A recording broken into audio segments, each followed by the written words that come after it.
មេភូមិភាគ2ប៊ុនស៊ីនផាត់ខ្លាំងដែលគេល្បីថាជាមេបង្ករឿងធ្វើឲ្យផ្ទុះភាពតានតឹងនៅតាមព្រំដែនកម្ពុជាថៃនោះបានលើកឡើងថាឥឡូវនេះខ្លួនបានដល់វេលាទម្លាក់កាំភ្លើងទៅធ្វើស្រែវិញហើយគណៈនៅថ្ងៃទី30ខែកញ្ញានេះគឺជាថ្ងៃចុងក្រោយនៃមុខតំណែងរបស់លោកជាមេបញ្ជាការយុទ្ធភូមិភាគ2នោះនៅថ្ងៃទី29ខែកញ្ញាឆ្នាំ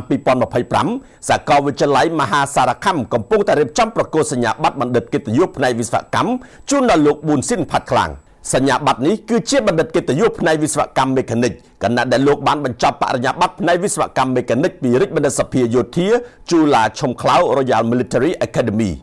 លោកប៊ុនស៊ីនផាត់ខ្លាំងបានលើកឡើងថាផុតពីថ្ងៃទី30ខែកញ្ញានេះតទៅ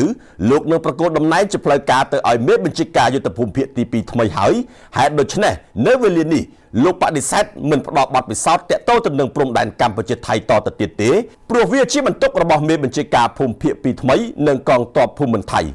លោកប៊ុនស៊ីនបានបន្តទៀតថាបន្ទាប់ពីលោកចូលនិវត្តន៍អង្គការជាច្រើនជាពិសេសសាលារៀនសាកលវិទ្យាល័យនិងភ្នាក់ងារផ្សេងៗនឹងអញ្ជើញលោកទៅធ្វើបឋកថាដែលលោកបានមានបំណងបំពេញកាតព្វកិច្ចនេះឲ្យអស់ពីសមត្ថភាពនៅក្នុងគោលបំណងបំផុសយុវជនចំនួនក្រោយឲ្យមានទឹកចិត្តស្នេហាជាតិសាសនានិងព្រះមហាក្សត្រហើយសំខាន់បំផុតនោះគឺស្រឡាញ់ជាតិមាតុភូមិ